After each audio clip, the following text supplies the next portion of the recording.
Ciudad Difusa. Bueno, sean bienvenidos y bienvenidas ciudadanas y ciudadanos difusos. Vamos a tener otra instancia de conversación con un actor relevante del Sistema Regional de Innovación en Biobío, y yo diría que una voz importante en desarrollo regional y en la perspectiva de desarrollo desde más allá de 2 o 3 cuadras de la moneda, y que ha hecho una gran contribución a la región, y que hoy día vamos a hablar de eso, pero vamos a hablar de alguna de su parte investigadora también, que ha sido muy fructífera en los últimos años. Yo quisiera presentarles a Francisco Gatica, que es ingeniero comercial, como quien habla, digamos, y su doctorado es en Economía, Gestión de la Innovación y Política Tecnológica. Así que tenemos tema aquí. Ha sido académico de la Universidad del Biobío de hace muchos años, digamos, y además entiendo que acaba de ser nombrado jefe de departamento en Sí, Economía. sí, Vaya, exactamente. como si hubieran pocos desafíos, digamos. Además ha participado profusamente en la elaboración de estrategias regionales de desarrollo, en políticas públicas, en comités asesores, y yo recuerdo que estaba en el comité de la actualización de la RD, hace poco, digamos, en el comité académico y consultivo. Así que vamos a hablar sobre desarrollo, sobre economía, pero también vamos a hablar sobre cómo las regiones se preparan para el futuro, y cuáles son las opciones que hay, digamos, y cómo se hace eso. Así que, bueno, bienvenido, Francisco. Muchas Eh, gracias. a- lo primero, preguntarte cuáles son tus líneas de investigación yo sé que ha evolucionado en algunas cosas, Sí. pero en cuáles son las que están, o las que a ti más te han motivado, digamos. Claro, yo hoy día, bueno, agradezco mucho la invitación de Ciudad Difusa, gracias a los ciudadanos y ciudadanas difusos, vale, que es un nombre bastante atractivo por lo demás. No, en mi caso yo he estado trabajando actualmente en transformación digital en pymes, ¿vale? Todos los procesos de adopción tecnológica y cómo eso también requieren de un sistema regional de apoyo, ¿vale? Que podríamos enmarcarlo dentro de un sistema regional de innovación, pero es un poco más que eso. Y también vinculado a temas de economía laboral y economía del cambio técnico en general. Ahora, en general, yo creo que hay vinculado también más con el accionar del desarrollo regional. Me ha tocado participar en Corbiobío, por lo tanto me ha tocado estar en la trinchera del proceso de descentralización, ¿vale? Así que muy contento de iniciar esta conversación y cuente conmigo en la instancia que sea necesaria. Bien, comencemos con algo, digamos. Hablemos Ya. de las empresas las empresas, las pymes, digamos, que muchas veces cuando hablamos de innovación o desarrollo dejamos un poco las pymes de lado, porque Sí, tienen un montón de desafíos, digamos, y sí. la capacidad de absorción ha sido uno de los temas en las pymes regionales y en las pymes nacionales, o la capacidad de absorción de nuevas tecnologías y de nuevos procesos, digamos. Eh, ¿Cómo lo ves tú con el trabajo que están haciendo en la UDB en esa línea, digamos? ¿Cómo ves Sí, bueno, las pymes regionales, y cómo ves la política pública en ese sentido? claro, lo primero es entender que en los procesos de adopción de nuevas tecnologías estamos inmersos en la cuarta revolución industrial, ¿vale? Que consiste para nuestros ciudadanos y ciudadanas difusos en el uso intensivo de tecnología vinculado a sensorificación, inteligencia artificial, todo el tema de ciberseguridad, big data. Bueno, los datos indican de que efectivamente las pymes tienen una brecha importante y la economía nacional tiene una brecha importante en relación a la OECD. Eh, Claramente hay una relación con el tamaño de la empresa. Las empresas de mayor tamaño ya están incorporadas en sus procesos productivos.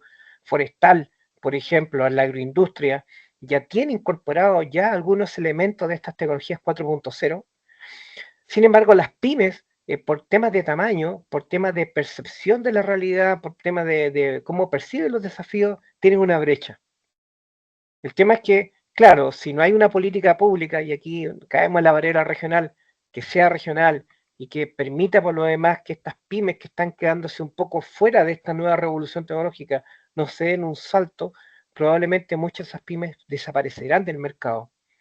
Y eso afecta, uno, la diversidad productiva de las regiones y por otro lado afecta directamente al empleo. Bien, entonces hay todo un desafío para que estas pymes que tienen una base tecnológica, si tú quieres, más antigua, puedan dar un salto incorporando tecnología más nueva. Y ese proceso se produce necesariamente con redes, bien, con redes que están en los territorios, con una política activa y finalmente se produce porque hay un consultor que está aquí cerca que me permite captar la tecnología, yo tengo fondos aquí cerca, puedo juntarlos de manera asociativa dentro de un territorio o dentro de una ciudad. Por lo tanto, en la variable regional hoy día a esta escala es fundamental para dar un salto tecnológico. Es un poco feo que me cite a mí mismo, pero hay en mi tesis, una de las cosas que se resalta, digamos, en la falta de colaboración, digamos, que es como Sí, uno, ¿cuál es el problema que tenemos con las redes? Que es un elemento fundamental y estructural de los sistemas de innovación. Las redes, Chile tiene el problema de la falta de colaboración entre los distintos. Y comparándolo con los países de la OECD, nosotros tenemos una muy baja niveles de colaboración. eh, Porque ahí no es solo tecnología de lo que estamos hablando. O sea, sí. que este desafío tiene el problema de que no es solo enseñarle a usar una máquina, tiene cosas un poco más complejas, digamos. En esa línea, la colaboración, ¿cómo enfrentarla con estas redes? ¿Qué es lo que tienen que hacer estas redes, digamos, para ver esa brecha? Sí, primero tú dijiste algo que es muy cierto, Juan. Una cosa es incorporar la tecnología. Y luego, otra muy distinta es que esa tecnología genere un cambio en el modelo de negocio, ¿ya?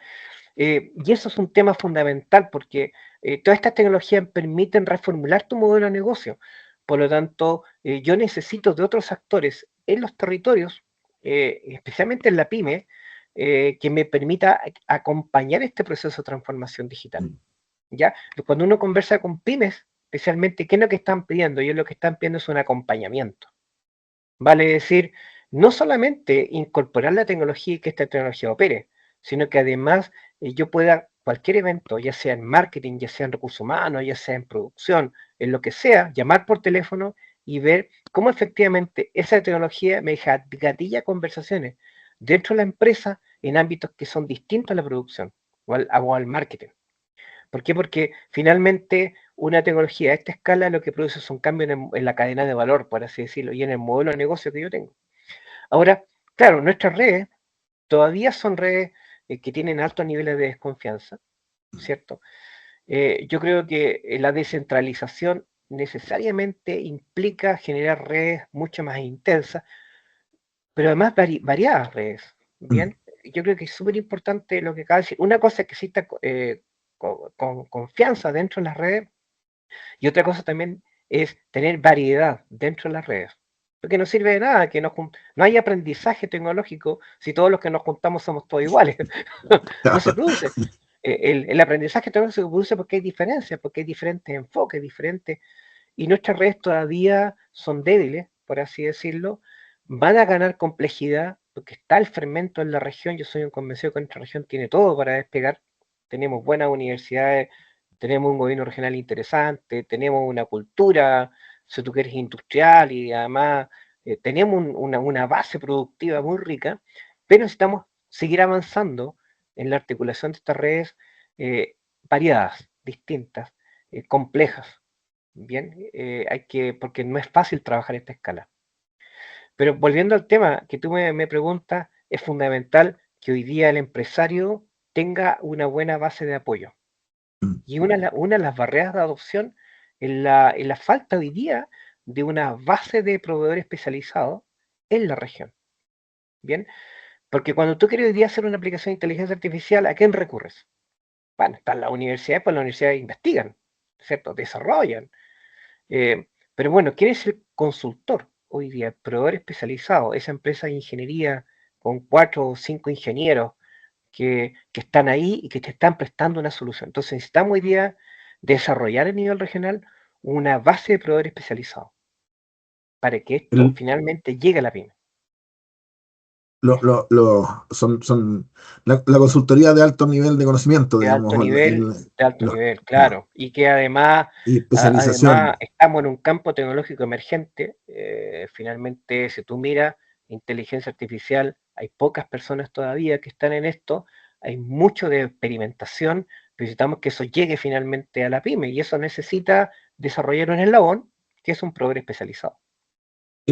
Claro, y es un poco lo que se conocía antes como como los intermediarios, porque Claro, pueden conversar con la universidad, pero también claro, tienen su propia generación de conocimientos, digamos, y claro. además tienen su especialización en algo más práctico, por decirlo así, y Y ahí eso, tiene sus propias redes, claro, y y eso tiene tiene sus sus propias redes, redes, digamos. y tienen sus redes, son generadoras de confianza, y este pyme es capaz de confiar en ellos. Y tenemos políticas públicas que nos permiten ayudarlo en ese proceso. Claro, una cosa que conversamos harto es que hay nos faltan más actores, digamos, que en esa línea, digamos, la intermediación de Sí, diferentes formas, digamos, sí, ponerle más actores ahí es porque densificar esa zona del sistema, porque son los que posibilitan que podamos tomar ese conocimiento que está dando vuelta. Yo creo que la inteligencia artificial es el mejor ejemplo. sí, Está en un momento explosivo porque se está experimentando a un nivel. Yo hace un par de días estaba tratando de seguir de cómo está, pero es que es impresionante. Pero todavía no hay modelos de negocio que integren válidamente la inteligencia artificial a su proceso productivo y a su propuesta de valor. claro. Lo Entonces, que pasa es que tenemos, no olvides tú que muchos de ustedes ya usan inteligencia artificial en sus celulares, ¿vale? O sea, finalmente, cuando tu Netflix te sugiere una película es porque está aplicando un algoritmo finalmente a partir de tu conducta, ¿cierto? O cuando Google lo hace, o cuando te llega Busca Libre, te ofrece y te llega, o un viaje te llega a ti. O sea, se está aplicando, la banca también lo está haciendo. Cuando la gente conversa con la banca, está hablando muchas veces con un chat. ¿Ven? La calidad de sonido está llegando a casi perfecto. La gente no se da cuenta que finalmente interlocutó con un algoritmo, ¿cierto? A tal punto que los chats de los bancos han tenido que poner, hola, soy un chat, para no generar esa confusión. Entonces está, pero una cosa distinta es distinguir la gran empresa que lo va a hacer por su propia espalda. Por ejemplo, la forestal ya está aplicando sistemas de escaneo de la madera y optimización de corte y aplicando algoritmos para mejorar su proceso. Otra cosa diferente es que la pyme, ese sustrato de pyme que es muy propio de la región del Biobío, muy propio de la región del Biobío, logre incorporar estos elementos de manera escalonada y vaya ganando confianza en estas tecnologías. hay un tema de escala en las. Esto debe ser una obsesión mía. Digamos. Yo creo que el ¿Ya? Ministerio de Economía, que creo que fue el primero, fue el Servicio de Impuestos Internos, Sí, definió los tramos de pequeña y mediana empresa muy abajo, digamos. Yo creo que sí, incluye poco Entonces, a veces uno tiene los números de la pyme, pero nuestras medianas empresas en realidad son pequeñas, digamos. Entonces, es son difícil pequeñas. tener un nivel de escala, digamos. Sí, hay dos líneas, no recuerdo, pero hay dos líneas vinculadas, una a la cantidad de trabajadores que están en la empresa, que ya no se usa tanto, y la otra vinculada a la facturación, ¿ya? En general, uno logra ver, cuando hace los modelos, los análisis, que las empresas que tienen cierto nivel de facturación para abajo tienen menos probabilidad de adoptar tecnología, ¿bien? Tecnologías 4.0, las nuevas tecnologías. Decirte lo siguiente, decirte que quizás nos adelantamos un poco a la conversa por lo difuso del tema, que hay una Esa, primera esa es revolución, esa es la gracia, claro, está la revolución del vapor, hay una segunda revolución que ya hablamos de la mecanización, una tercera revolución que hablamos de la automatización de procesos, y una cuarta revolución que es lo que estamos hablando finalmente es Internet y automatización y inteligencia artificial en el fondo. Entonces, claro, muchas de nuestras empresas, pymes, tienen tecnologías de las 3.0, de las 2.0, tienen edades tecnológicas que son promedio 80, de los 80, ¿bien? Y claro, y hay otros grupos de pymes que están un poco más avanzadas y tenemos muy pocas pymes que ya tienen tecnología muy, muy de punta. Eh, entonces, ¿qué es lo que sucede? Sucede que el tamaño es fundamental. El tamaño es fundamental y por suerte tenemos herramientas para seguir eso. El Ministerio de Economía había generado una encuesta de adopción TICS, donde se puede ya constatar esta diferencia. Entonces, pero hay tecnologías donde nosotros tenemos una clara brecha. Por ejemplo, en ciberseguridad tenemos una brecha feroz, feroz. También tenemos brecha en el uso Big Data. Pero, por ejemplo, una tecnología que todas las pymes tienen está asociada a la comunicación, el uso de correo, el uso de base de Google Drive. ¿Qué otra cosa hemos descubierto? Que en estudio de campo, que una cosa es que la empresa te declare tener un ERP, por ejemplo, y otra Ya. cosa es que use el ERP. Ya, yo puedo declarar lo tengo, pero lo ocupo en un 15%, lo ocupo en un Ya. 10%. Entonces, también hay que distinguir, la empresa adopta tecnología, pero la empresa también tiene que hacer evolucionar esa tecnología. Y ese proceso evolutivo yo necesito tener profesionales de área de las TICs que sepan de digitalización y eso la pueden tener las grandes empresas, no las pymes. Claro, y además que entiendan los negocios de las pymes, digamos, que tengan el Claro, lenguaje de las pymes, que claro, entiendan claro. Y eso el, es un el- fenómeno territorial, ¿ah? Bien, sí. sí, Bueno, por eso, por eso todos estos fenómenos son a escala regional claro, o sea, es cierto que la evidencia muestra que los cambios tecnológicos cambian la sociedad, digamos, pero esos cambios se producen, no, se producen también a nivel territorial, digamos, porque no son, no, las adopciones, o sea, el uso de una tecnología no solo cambia el hecho de cómo se produce, sino que también cómo se intercambia información y cómo se interrelacionan los actores, digamos. No es lo mismo tener correo electrónico que no, digamos. Yo recuerdo a mi papá que decía, pasamos de la carta al fax y al correo electrónico en un tiempo que muy, la gente no sabe. Bueno, hay gente que escuchará esto, no sabe lo que es un fax, que era una cosa donde se metía un papel y se digitalizaba para enviarlo, digamos. Entonces, esa tecnología que duró relativamente poco, digamos, era el que no tenía fax estaba fuera de los ya negocios fue el de un día negocio. para otro. Sí, Y después el que estaba sin correo electrónico también quedaba fuera del negocio. Yo encontré, entre las cosas de mis papás, digamos, en una bodega, encontré el fax no hace mucho tiempo atrás, digamos, claro, no tenía guardado. claro que Oye, sí. Claro. en esto, ¿qué es lo que debería hacer la política pública en esto? Oh, ¿Cómo debiera enfrentarlo, digamos? ya. Bueno, a escala territorial. A escala territorial. O sea, primero que todo, convengamos que el Estado puede cumplir un rol activo en tratar de aumentar esta adopción de las pymes en los territorios. O sea, el mercado por sí solo no lo va a hacer, porque en el fondo las brechas que hay son tan elevadas que en rigor necesita de política pública. ¿Vale? Ahora, esas políticas públicas tienen que ser descentralizadas, porque en el fondo la realidad que sucede acá en la región del Biobío es como, por ejemplo, un conjunto de pymes metalmecánicas, las cuales nosotros trabajamos con Mario Ramos y con otros colegas más, Cristian Aguilera, se vinculan con una empresa tractora como puede ser la forestal. ¿Se entiende, No, no? Y si yo, por ejemplo, viajo al norte, voy a encontrar también y también hay pymes de la región del Biobío que se vinculan con la minería, que son tremendo tractor. Y así voy a empezar a ver que también hay pymes de la zona de Los Ángeles que se vinculan con Biobío, perdón, con la industria, la agroindustria, perdón, con la agroindustria.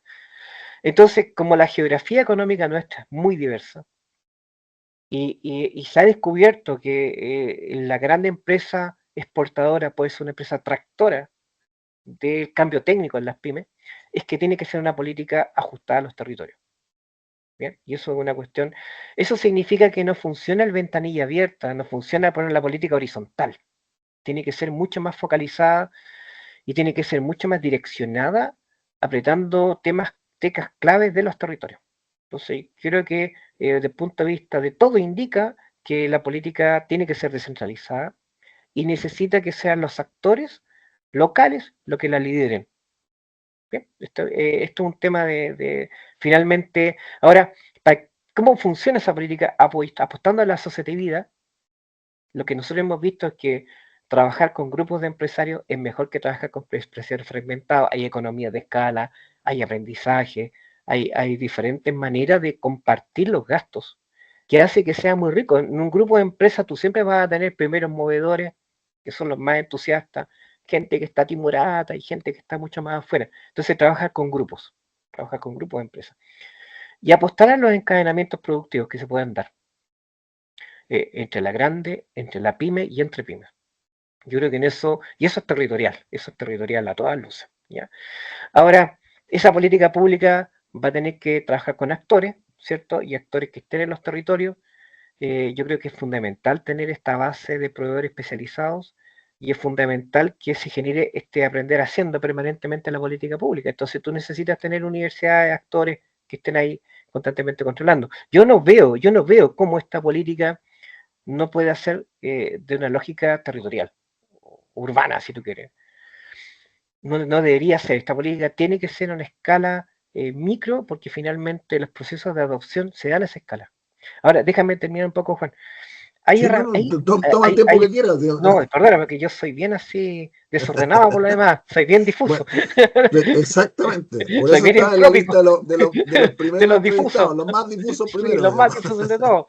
Eso es. Mira, justamente hay regiones que lo están implementando. Un caso muy interesante, no voy a hablar del Valencia porque usted lo maneja mucho mejor que yo con el INTIBA. Pero, por ejemplo, en País Vasco está Tecnalia. Nosotros tenemos vinculación Sí, con sí, sí. Tecnalia. Mario tiene vinculación con Cristian. Pero también en Yo América hice un curso Latina, con Tecnalia. Yo hice con un curso Tecnalia, con en América Tecnalia, sí, Latina sí, están pasando cosas. Por ejemplo, sí. Ruta N en Medellín, todos los urbanistas han tenido que pasar por Ruta N, o sea, como fenómeno de estudio, con el caso de Medellín, donde tú tenías una ciudad marcada, estigmatizada por el narco, y hoy día tú ves que es un polo de innovación. Hoy día ellos tienen un valle del software, ellos están en tecnología y nuestros ciudadanos y ciudadanas difusos quieren poner Ruta N, se dan cuenta que hay muchas iniciativas en Medellín vinculadas a las 4.0, a la cuarta revolución industrial. Por ejemplo, tú vas a la provincia de Santa Fe, que es una provincia industrial que produce partes y piezas de automóviles, ¿vale? Ellos producen incluso partes y piezas para la Ferrari.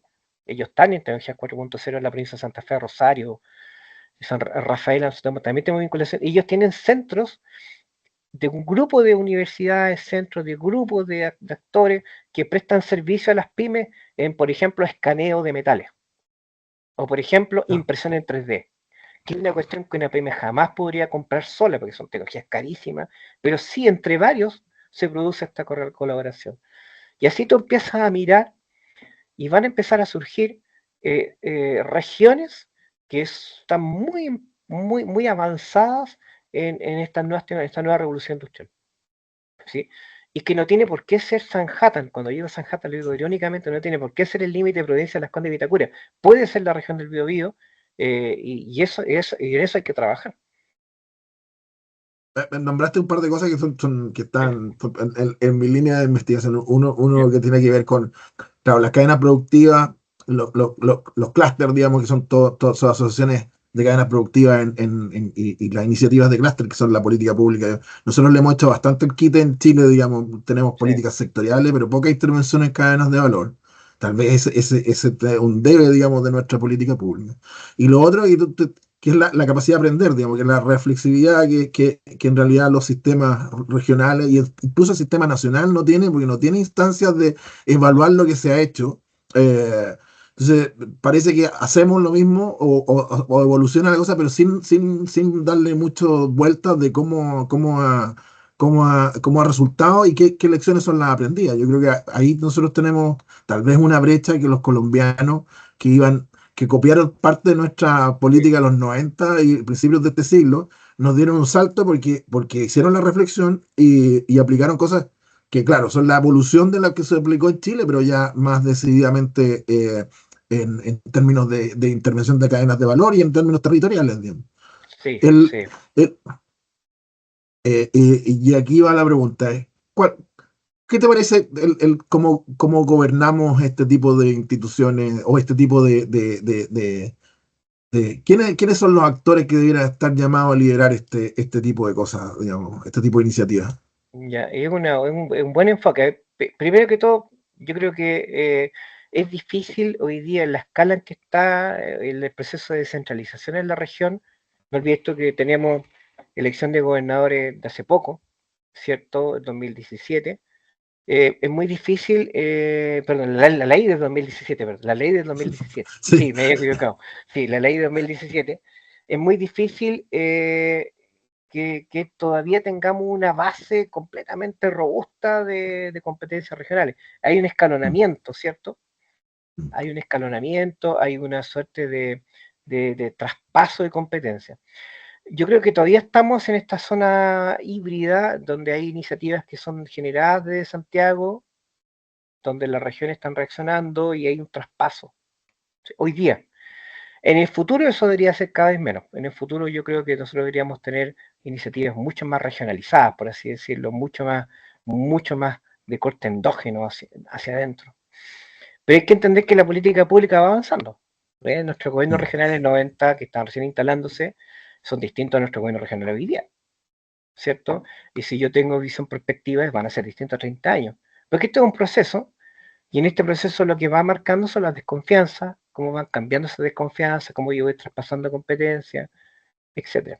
Entonces, claro, hoy día el liderazgo debería ser regional, pero con apoyo nacional, creo yo. Bien. Y debería ser no solamente centrado en la figura del gobernador, sino que también en actores, en otros actores de la sociedad civil regional incumbente, por así decirlo. Bien. O sea, yo creo que hace mucho bien que las políticas públicas tengan un directorio de iniciativa y ese directorio sea público-privado regional. ¿Entiendes o no? Le hace mucho bien porque en estricto rigor va templando, va retroalimentando, va dándole ciertos elementos que permitan avanzar. Entonces, cómo me imagino yo esta gobernanza? Me la imagino con iniciativas donde todavía tenemos presencia de Santiago en el cuarto regional, pero me la imagino con un directorio regional de corte público-privado que esté y espacio ejecutivo donde están constantemente alimentando con indicadores que la gente pueda seguir. Porque el problema que tenemos hoy día es de confianza de la ciudadanía. Entonces, la ciudadanía necesita tener a toque de clic y no muchos clics, indicadores, cuadro de mando, KPI que le permitan ir mirando cómo va la evolución. Esa cuestión es clave porque nosotros partimos de un hándicap en contra que es finalmente la desconfianza, ¿cierto? Está ahí, que es muy de nosotros, muy de América Latina por lo demás. Entonces, la manera de cómo poder solucionar eso es con un buen sistema de gobernanza interna, pero además con prácticas de transparencia permanente de los logros y con logros que sean acotados pero importantes. Yo lo veo qué así. bien así. Sí. Sí, que sean Yo, acotados, que finalmente tú digas, ¿sabes qué? Nos comprometemos a esto a 3 años y estos son los indicadores y son alcanzables, pero por lo demás no son mezquinos. ¿Entiendes? Demuestran que hay una evolución. yo quisiera destacar dos cosas porque estaba todo súper interesante, pero uno tiene que ver con el hecho de que haya una instancia de ejecución, digamos, bien clara, digamos, porque Sí, pues, sí, la definición más básica de gobernanza es cómo gestionamos los asuntos comunes, digamos. Entonces, a veces estas gobernanzas se quedan en un directorio, muchas veces muy grande, digamos, como decía un amigo mío, como la mesa de este club, digamos, que era gigante, pero con poca posibilidad de ejecutar, sino que más bien de conversar. Y lo otro, el carácter evolutivo de estas cosas, digamos. Yo, sí, yo recuerdo que la ley a que hacíamos referencia, que era una pareja, digamos, porque era sí, las competencias y la elección de gobernador que fueron sí. más o menos seguidas, una a finales del 2017 y otra a principios del 2018. Claro, pero con una desconfianza para las regiones, porque el traspaso de competencias pasa por como 4 reglamentos y como 17 instancias y una cosa de loco, digamos, porque no, hecha para que casi ninguna región pidiera nada, digamos. Entonces, parece que eso tiene que cambiar en algún momento, digamos, porque el proceso de traspaso de competencia parece ser un nudo Accidente. en Sí, eso, digamos. Pero yo sí, creo que como tú dices, tal vez sea el momento de que las regiones empiecen a ponerse algunas metas realistas y muestren ciertos resultados, que es lo que podría hacer o sea, más destrabar este tipo de cosas.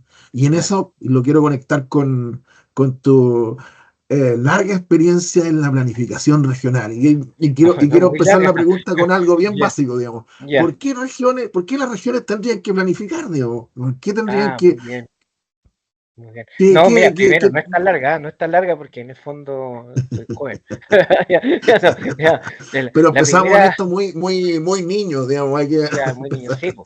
La primera es porque finalmente trabajamos los gobiernos regionales como la región como una unidad. Entendamos primero lo siguiente, que estas regiones, en realidad, primero teníamos las provincias económicas, ¿cierto?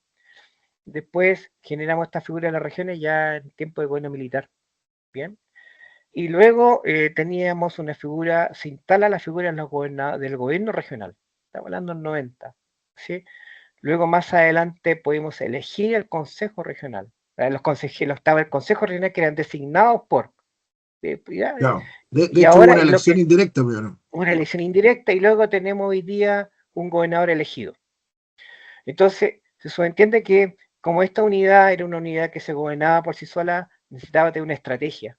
Bien, estamos hablando del 90 y las primeras estrategias fue una estrategia que hizo un profesor de casi de todos nosotros que se llamaba Sergio Bacer, en aquella época con la CEPAL. El, Tiene una el que no ha estrategia, leído Guasén todavía no, no bueno, entiende no ha la pasado, evolución, no ha que en pasado paz por el... descanse, ¿eh? Claro, que Sí, en paz descanse porque a todos nos marcó en el sentido de cómo entendía la figura de los cuasi estados, cuasi regiones, ¿bien? O sea, finalmente esta unidad era una unidad que se gobernaba y por lo tanto necesitaba tener una carta de navegación que era una estrategia, ¿bien? Entonces, en la práctica es porque compromete recursos, direcciona recursos, genera sinergias de los recursos y es la manera en cómo nuestra sociedad regional logra fijarse ciertas metas a partir de una misión-visión. Es como bien estructural, pero en el fondo esa es la idea y supone que opera como una carta de navegación. Bien, cuando se presentan proyectos, se presentan siempre mirando el cumplimiento de un objetivo de la estrategia. ¿Sí? Y eso le da también, asegura esta sinergia en los recursos y asegura también que se genere este control también, porque en el fondo no puede haber iniciativa que se escape la estrategia, ¿cierto? Pero claro, ¿qué sucede? Bueno, al principio tuvimos estrategias que eran de gabinete, ¿cierto? Que eran más analíticas, y después vino la tendencia a hacer estrategias mucho más participativas. ¿Sí? Ahora tenemos estrategias participativas. Al principio eran por un periodo acotado, ahora tenemos cartas de navegación que son más largas y que se tienen que ir actualizando. Entonces, hubo una metamorfosis, no, yo soy del área de la economía y la innovación y economía, pero hubo una metamorfosis como entendíamos la planificación en los territorios y hoy día vemos esta estrategia como una carta de navegación de largo plazo para no solamente orientar el FNR, sino también orientar todos los demás fondos. ¿Ya?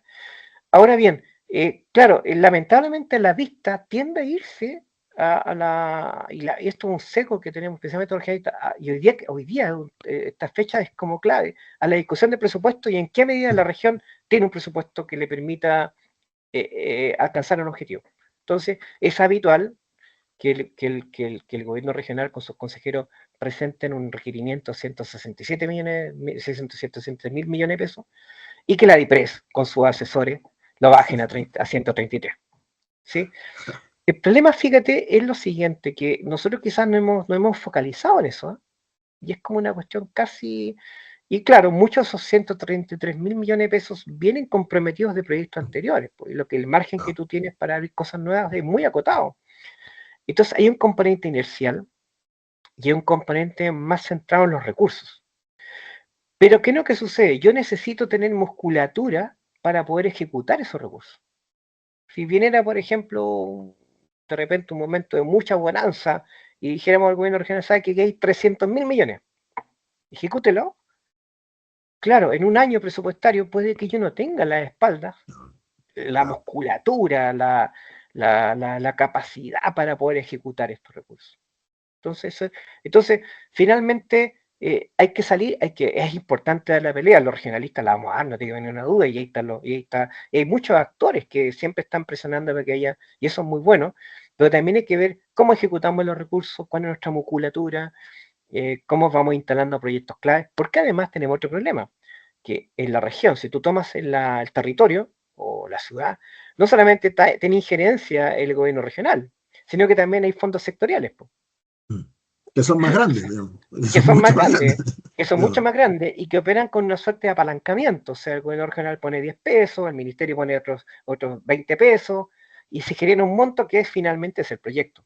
Entonces tenemos una maraña de fondos que finalmente cuesta visualizar y nosotros nos concentramos en los 133.000 millones cuando sabemos que por el lado hay fondos que trabajan en el territorio y que se produce una suerte de apalancamiento y que hay que construir un mapeo. Finalmente hay un mapeo dentro de lo que podríamos llamar, mira, estos 10 pesos nuestros apalancan nuestros 10 pesos al Ministerio de Educación o apalancan nuestros 100 pesos de tal fondo y se produce toda una conversación. Entonces, volviendo a tu pregunta, ¿por qué es importante? Porque yo necesito tener una carta de navegación que me permita encauzar todas estas conversaciones. ¿Sí? Pero la contingencia es más fuerte. Y está la crítica a la planificación. En rigor, claro, tus mapas van cambiando mucho porque las contingencias son, te van moviendo la agenda. Entonces puede que, no sé, en la estrategia no había nada vinculado a las catástrofes, los incendios, y claro, puede que no haya habido nada con respecto a la reconversión metalmecánica y ahora tenemos encima el tema de Huachipato. Puede que. Entonces tú necesitas también, junto con esta estrategia, una suerte de manera de gestión de la contingencia, que también es importante. Entonces, pero ¿por qué? No sé si respondió a tu pregunta, di toda una vuelta larga, ¿eh? ¿No? Pero en la práctica, No, sí, obviamente que sí. Lo que pasa es que está mucho más interesante la conversación, pues la idea de mis preguntas es abrir la claro, conversación y no, si fuera un claro, sí o no, bueno, una cosa con alternativas, digamos, claro, sería pero bastante poco interesante. inevitablemente que uno sabía la contingencia. En el fondo, Sí, tú necesitas tener esa carta de navegación para hacer sinergia de tus recursos que son escasos y para motivar a tu sociedad regional que pueda dar saltos hacia el desarrollo. Por eso esa estrategia de el, desarrollo. la reflexión sobre la relación entre planificación y contingencia es una de las cosas que, digamos, una gobernanza bien diseñada y bien Claro, y sofisticada debiera incluir estamentos o lugares o momentos donde se va analizando la contingencia, digamos. Eso es como claro que sí. parte del monitoreo y seguimiento que se llama Claro que sí. y tal. Finalmente, igual tú tienes hitos regionales que te van cambiando permanentemente. O sea, Sí, hemos tenido de todo y en la práctica también vamos, cuando respondemos a la contingencia, hay 100 pesos que yo tenía en un ítems que luego yo tengo que reitemizarlos. Disculpe que uso un tecnicismo presupuestario para sí. enfrentar la contingencia. Entonces, muchos proyectos que estaban en carpeta, que yo tuve que congelarlos o reordenarlos o ajustarle su presupuesto para enfrentar la contingencia. Entonces, en la práctica te va produciendo este ruido. ¿Bien? Yo recuerdo como anécdota personal, ¿no? Que estaba en la Agencia Regional de Desarrollo y vino el terremoto, el Claro, 27F, digamos. Y todos claro, los proyectos que teníamos, de hecho teníamos uno con la OSD que era muy interesante, que estaba casi por finalizar y estaba todo, y bueno, los recursos se utilizaron en los primeros meses en la reconstrucción, digamos. Entonces ahí estuvimos, me acuerdo, dando claro, explicaciones en París, digamos, por teléfono. Yo claro, quisiera hacer un alcance antes de preguntarte otra cosa, ¿no?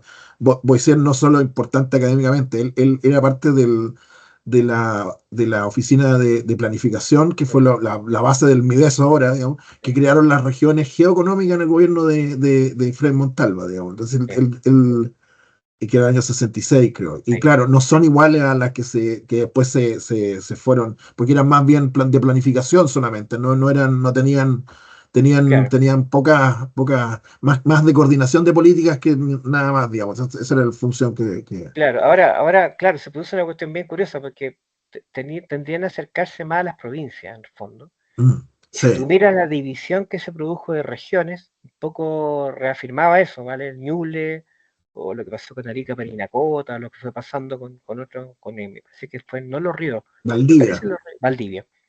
No, Entonces, a la larga, yo creo que está siempre vinculado a esta discusión casi eterna de, mira, está la división, pero sucede que las identidades territoriales operan con una lógica distinta. Entonces tenemos niveles que son mucho más, tenemos divisiones que son mucho más de corte administrativo, pero puede que las identidades territoriales y cómo se manejan los actores no respondan a esa entidad administrativa. Hay toda una discusión muy linda sobre eso y Boisier claramente fue un referente. sí. Sí, yo de hecho en mi investigación sobre sistemas regionales hay algunos que en realidad son dependientes de otros directamente, porque en realidad son Claro, parte de un sistema regional distinto, claro. no. Claro. E Por, incluso hay toda una discusión que es muy válida, que claro, tú puedes tener regiones, puedes tener provincias y puedes tener macro regiones. Entonces, hay iniciativas en el Sistema Regional de Innovación donde nosotros podríamos trabajar perfectamente bien con Ñuble y con Maule, o cuando hablamos de cadena forestal podría ser perfectamente bien la séptima, la octava y la novena, No. ¿bien? Y la zona costera, ¿vale? O sea, entonces ahí es cuando la estructura organizativa, administrativa, cuando empieza a mirar las cadenas de valor, se da cuenta que se desordena un poco, se vuelve difuso el límite de qué entendemos por Exactamente. región, claro, y por lo tanto se vuelve interesante, ¿vale? Oye, Se vuelve interesante. tal vez nos falta, porque tú nombraste lo de la DIPRES, digamos, que yo me tocó sufrirlo alguna vez, digamos, que tuvimos, en la agencia tuvimos unas disputas bien grandes, porque además la agencia eran unos comités de Corfo y una cosa piloto, entonces la DIPRES no entendía por qué nos pasaban dinero, digamos, entonces, de hecho al final no nos pasaron lo que había aprobado el gobierno regional, digamos. Sí, Y claro, es una disputa porque, a diferencia de la región europea, que yo también he estudiado, digamos, que tienen unas instancias de negociación con el Estado Nacional, digamos. sí. Aquí no se da ni siquiera horizontalmente, porque podrían ser las regiones ponerse de acuerdo en ciertas áreas. Yo creo que el tema logístico, por ejemplo, aquí en la región, o el tema forestal, claramente son mucho más grandes que la región del Biobío, que la actual y que la anterior, digamos, y la que sea, digamos. ¿Qué propondrías tú desde ese punto de vista? ¿Quién Bueno, debiera liderar primero que esa... todo, hay que revisar un tema que siempre hemos tratado de sacar el quite, que es el tema de la ley de rentas regionales. Lo que hoy día nuestros gobiernos, claro, están supeditados a la DIPRES, pero nunca hemos querido enfrentar el tema de, bueno, ¿cómo podemos nosotros también tener mayores ingresos, ¿vale? Que escapen un poco de este FNR y este presupuesto basal que puede tener el gobierno regional. Y eso es enfrentar una discusión de fondo. Ahora, claro, hay detractores y hay gente que partiera. El detractor te dice, ¿sabes qué? En realidad se produciría un problema de descontrol. Una de las fortalezas del gasto público chileno está asociada a su centralidad. Tienes que mirar el país como un todo, por lo tanto, como el gasto público es una cuestión fundamental, tiene que estar concentrado nuestros amigos en la DIPRES, que lo han hecho muy bien.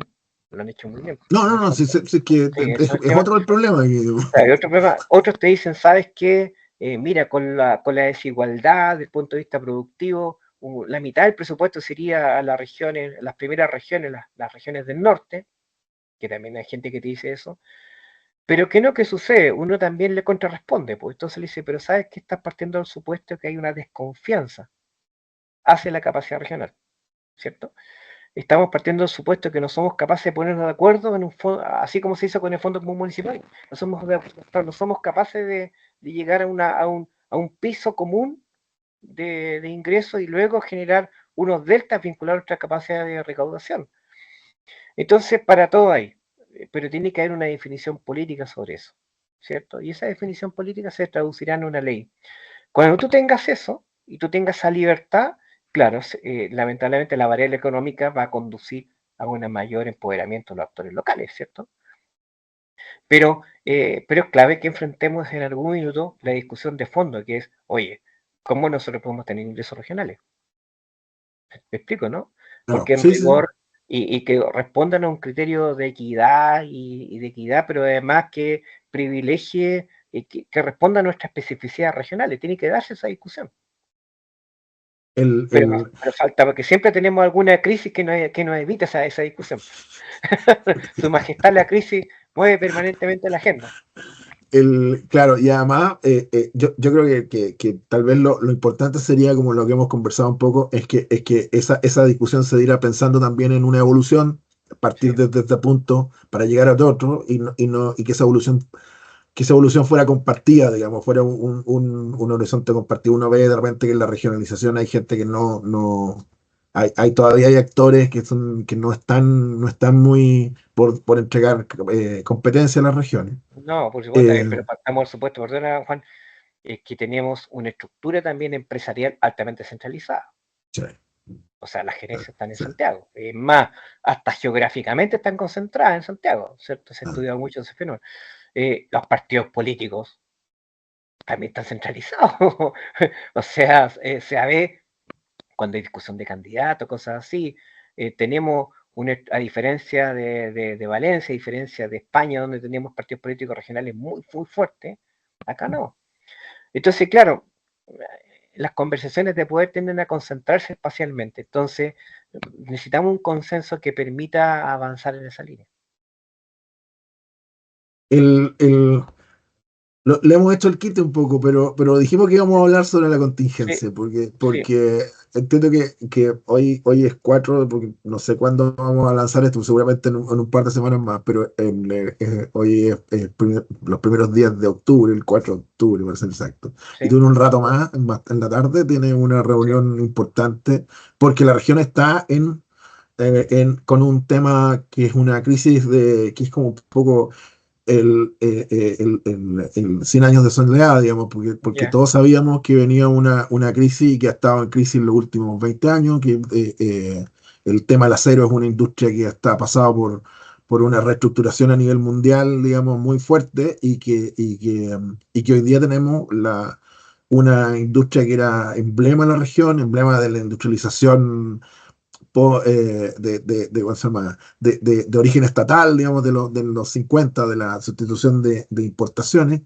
que acaba de cerrar hace días, digamos, semanas, digamos, sí, y, sí, y, y, y tenemos un desafío ahí, digamos, que parece ser que tenemos que encargarnos de la región. sí, sí, sí, sí, hoy día bueno, el ministro Grau, Economía, el día 16 anunció un plan de fortalecimiento de la industria regional, ¿vale? Industrial del Biobío, así se llama. Y ese plan de fortalecimiento tiene como dos grandes aristas. Una, eh, producir el proceso de reconversión de la industria de Huachipato, de la gente, porque aquí el problema no se produce con Huachipato solamente, aquí el problema se produce con todas las empresas vinculadas a Huachipato. Lo mismo que pasa con la forestal, que tienes tú la industria y toda su cadena alrededor, o que pasa con la agroindustria, lo mismo. Aquí pasa que tú tenías Huachipato y todas las industrias que están a su alrededor. ¿Ya? De ahí esta idea de clúster que es muy interesante, ¿cierto? Entonces, en la práctica tiene una línea vinculada a trabajar con ese grupo de empresas, pero además de ir renovando la industria. Entonces, esto lo presentó el ministro Grau el 16 de septiembre y hoy día se constituye el foro estratégico para hacer monitoreo de esta iniciativa. Lo importante para nosotros como regionalistas, porque es poder tener claridad de que esto va a continuar, ¿bien? Que de cierta manera sus marcos presupuestarios, volvemos al tema de los cochinos de peso, como decimos nosotros, no solamente está acotado en Pero 2024. hay una desviación profesional en decirle Sí, donde, todo como esto dicen los sí, gringos, donde pones la boca, o sea, donde pones el bolsillo, pones la boca, digamos, y la boca, eso y es esa es tal la vez una verdad. cosa que, Claro, que entonces para nosotros es importante, que esos proyectos se ejecuten, porque hay un conjunto de un listado de iniciativas, se ejecuten en los tiempos correspondientes, y la otra es que tengamos nosotros certeza también presupuestaria de que vamos a poder tener una visión más de mediano plazo. Yo creo que es clave en ese sentido, porque estos procesos de reconversión, tenemos una experiencia que fue bastante fuerte de la gente de acá, pero el proceso de reconversión de carbón. ¿Te acuerdas que tuvimos la exactamente. agencia regional? Tuvimos todo un proceso de aprendizaje bueno y malo respecto a cómo se reconvirtió la minería de carbón, Lota Coronel, y cómo ese proceso de reconversión en realidad no es automático, sino que es un proceso que te puede tomar 10 años. Y a veces con salidas que son bien distintas a las que se pensó originalmente. Entonces, hay una experiencia y lo importante es que este plan no sea de un año, sino que sea de un mediano plazo y tener certeza de manera tal que los actores puedan ir ajustándose a eso.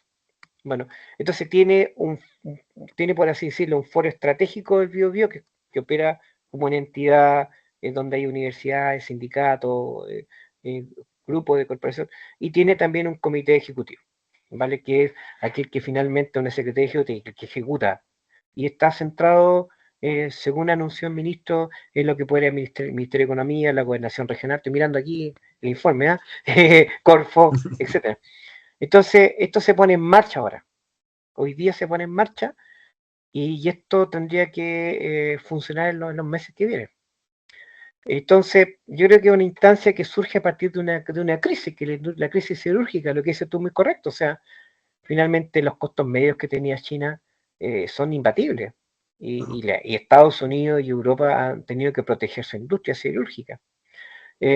A mí me hubiera gustado que finalmente también nosotros hubiéramos aplicado una sobretasa, pero por otro lado, esa sobretasa que se aplicó no cuadró con lo que se requería, por lo tanto la empresa cerró.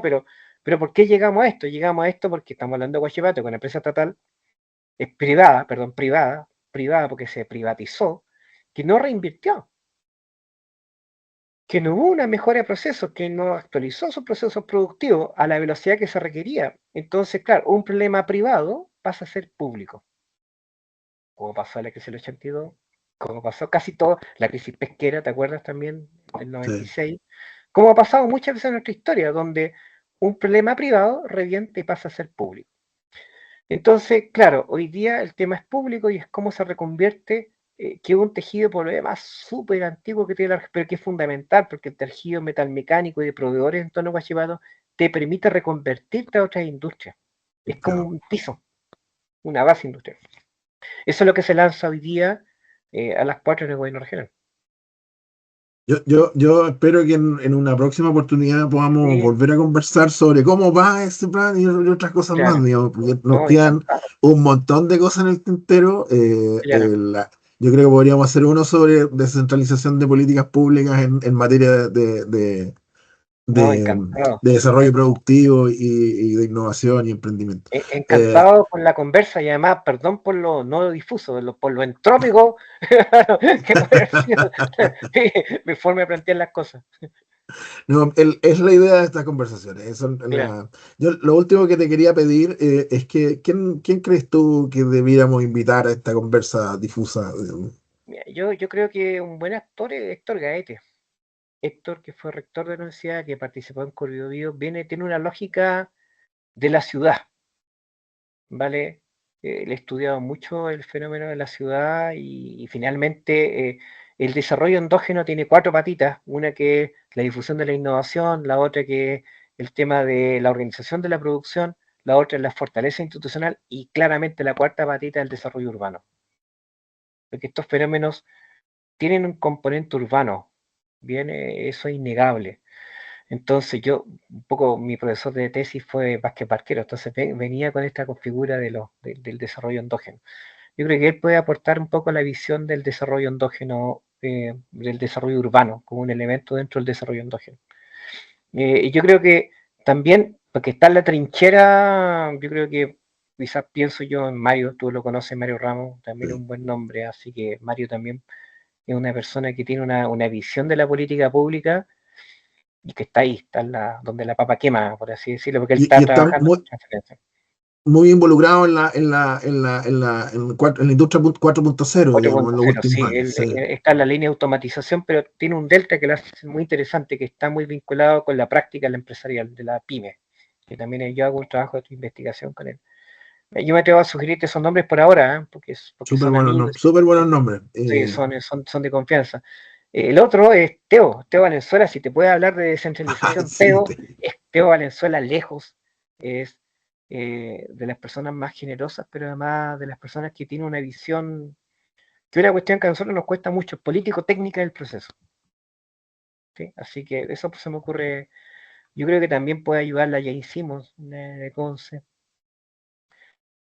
Jorge Drenner también, más desde el punto de vista de los recursos naturales, ya hicimos desde el punto de vista de los procesos políticos.